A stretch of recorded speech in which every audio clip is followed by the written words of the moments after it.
In today's video, I'll be upgrading a 4K Retina iMac to make it faster. While the RAM can be upgraded to 32 GB, the most significant upgrade will be replacing the Fusion drive with an NVMe SSD. The Fusion drive is a storage solution developed by Apple that combines a traditional hard drive with an SSD. The Fusion drive is created and managed through software. The system automatically moves data between the two drives based on usage patterns, ensuring that frequently accessed files are stored on the faster SSD.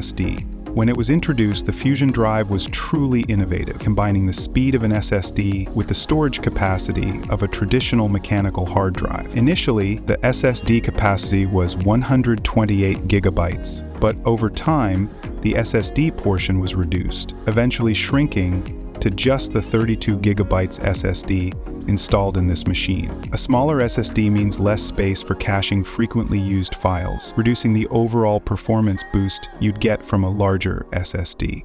I'm going to replace the internal SSD with a 1TB Samsung 980, on which I've already installed a fresh copy of macOS. Since the original SSD is proprietary, we'll need an adapter. This adapter allows us to mount the Samsung SSD onto the motherboard. We will use it as the system drive, with read and write speeds exceeding 2,000 megabytes per second. I will also replace the internal mechanical hard drive with this old Samsung SATA SSD. The two new drives will no longer be part of the Fusion drive configuration. This is the 32 GB RAM kit I purchased. I will put a link to all the components in the description. This is the toolkit I am using to work on this Mac. It includes everything I need to get the job done. Precision screwdrivers, suction cups to lift the monitor, adhesive strips to secure the display, and instructions. You will find a link in the description. The display is held in place by very thin adhesive strips running along its perimeter, which I'll remove using this tool that looks like a tiny pizza cutter, working my way around the perimeter. I need to proceed carefully, especially around the camera.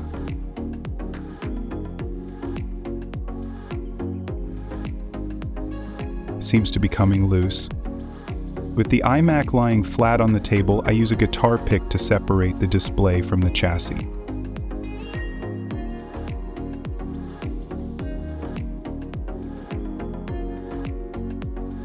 Looks like I am almost there. I should be able to detach it now. Let's give it a try with the suction cups.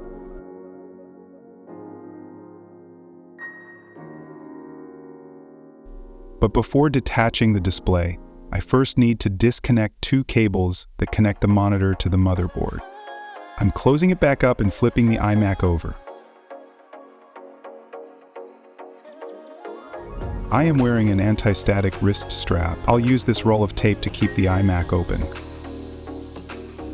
These are the cables I need to disconnect. Let's pull the first one.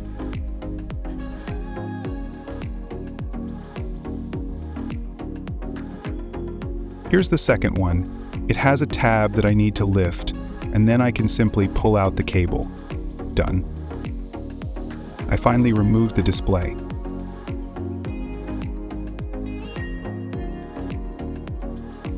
I start working on the components. I already removed the adhesive residues around the iMac's edges. Let's proceed by unscrewing these 5 Phillips screws.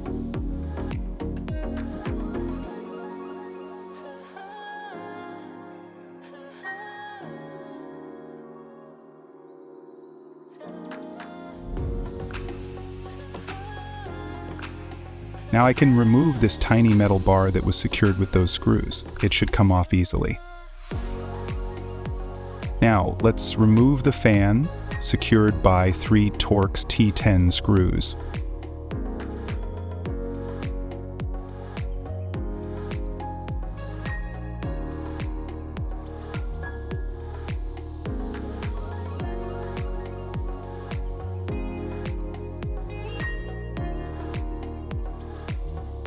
Next, I'll disconnect it from the motherboard by simply pulling out the connector. I gently remove the fan.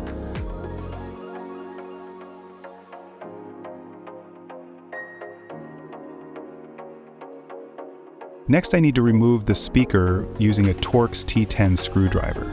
Let's loosen these two screws.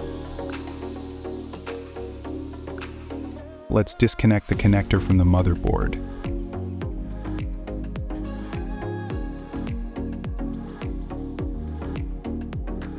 Let's remove the cable from its housing like this.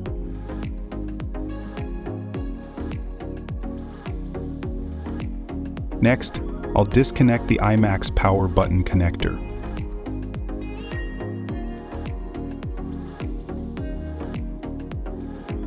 Now I can slide out the speaker.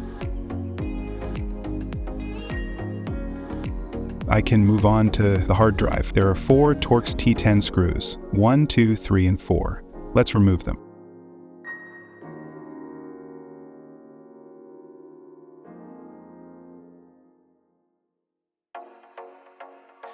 Now we can remove the plastic holders securing the drive.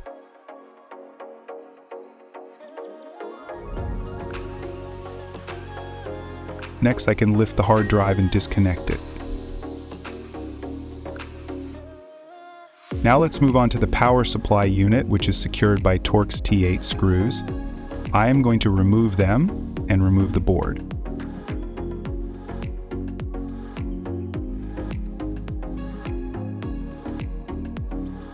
Let's disconnect it from the motherboard.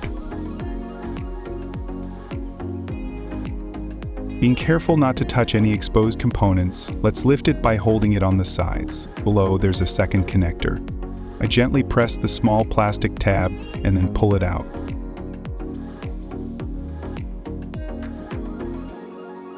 Now I need to disconnect this connector. It's a bit tricky as I need to get in there, press the side tab, and slide it out. Let's give it a try. Okay, I got it. The board is removed. Now let's remove the hard drive mount secured by a Torx T8 screw.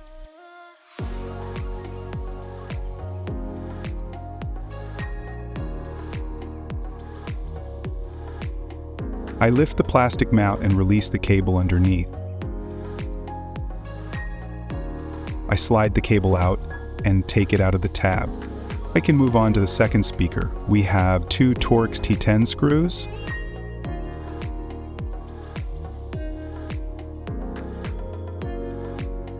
Let's slide out the antenna cable from the side of the speaker. I gently lift it and I slide it out. I remove the speaker's connector from the motherboard. Let's just move the speaker to the side and leave it in this position. Now I can disconnect the airport and Bluetooth cables. They are secured with 2 Torx T5 screws. Let's unscrew them. All right, now let's disconnect the connectors by gently lifting them.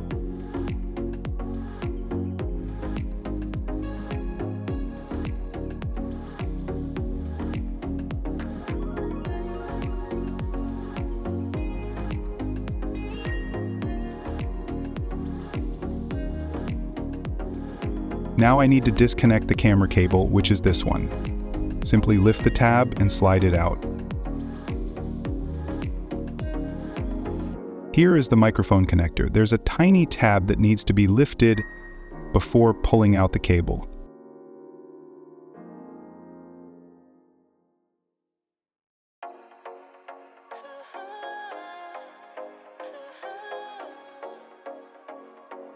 I disconnect the headphone cable simply by lifting it.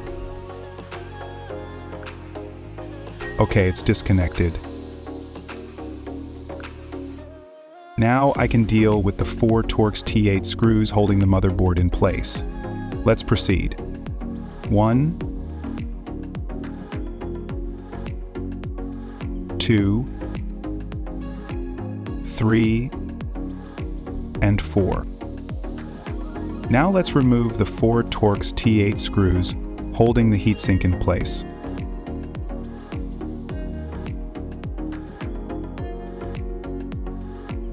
I should be able to remove the motherboard from the chassis.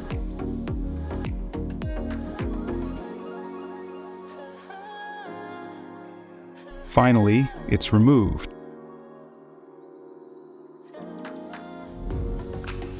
Here is the SSD on the PCI Express port. Let's unscrew it with a Torx T8 screwdriver.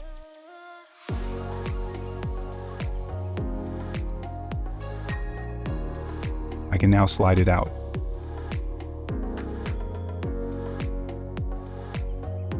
The new Samsung SSD is mounted on the adapter. Let's secure it on the board with its screw.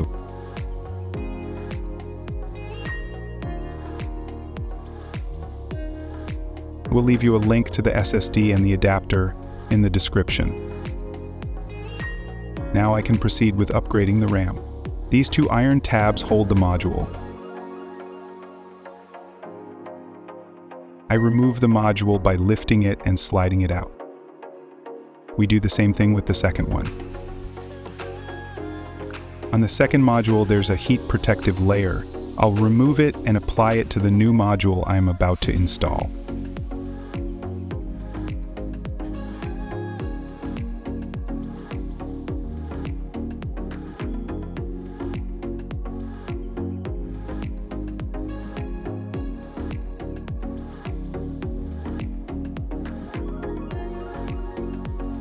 I'm applying the protective layer. I'm placing it on top here. Now I'm going to install the second module.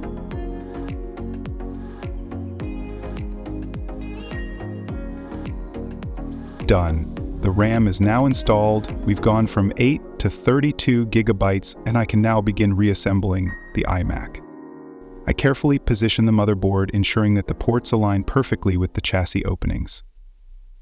Extra caution is required because of the delicate and small microphone cable. I secured the heatsink using 4 Torx T8 screws. 1, 2, 3, and 4. I reinstalled the motherboard in the heatsink with its 4 Torx T8 screws. I connected the camera cable, the tiny microphone connector, and the headphones connector. The speaker has been secured with its 2 Torx T10 screws. I routed the antenna cable inside the groove on the speaker side and connected the speaker connector to the motherboard. I've reattached the wireless and Bluetooth antennas and secured them with the 2 Torx T5 screws. Now we proceed to install the hard drive bay. Once the hard drive bay is installed, I move on to the power supply unit, which goes in this position and has 3 connectors. One goes here, this one goes underneath the logic board, and finally this one goes here. I reconnected the power supply board with its 3 connectors. I replaced the mechanical hard drive with an SSD. I secured the power supply unit in the hard drive bay to the chassis and tucked this cable back under the tab. Now I can reinstall the side speaker. I need to take this cable, which is the power button cable, route it through this groove, and connect it to the power supply. The side speaker installation is now completed. I secured it with 2 Torx T10 screws. I routed the power button cable through this groove and connected it to the power supply board.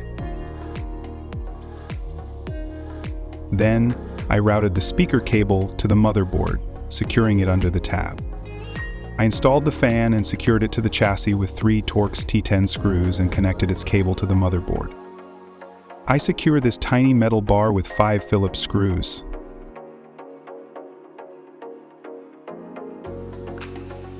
The tiny metal bar is now in place and secured to the chassis. Now I'll install the monitor and hope for the best. I've temporarily secured the monitor with masking tape. I'll finish configuring the system, double check that everything is functioning correctly, and then close it up. I've already positioned the adhesive strips in the correct spots, following the instructions provided in the box. Now let's lay it down and reposition the monitor. The edge of the display will align here along the edge of the iMac's chin. Before closing it up, I have to connect the 2 cables. I connect the 2 display cables to the logic board. I peel off the protective layer from the adhesive strips along the iMac's chin.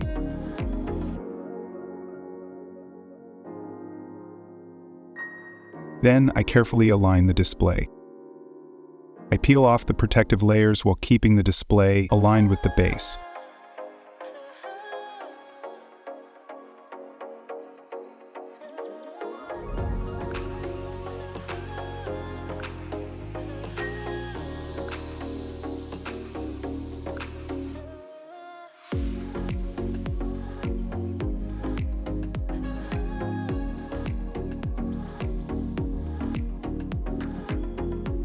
The job is completed, the iMac is finally closed. I'm going to run a speed test to check for a performance boost. Let's check the read and write speeds. We're hitting 2400 megabytes per second write speed and 2500 megabytes per second read speed. It's a completely different experience compared to the performance of the Fusion drive. If you have any questions, just leave a comment. I'll include a link to all the components I used in this video in the description. If you enjoyed the video, don't forget to smash the like button and consider subscribing to the channel. Thanks for watching.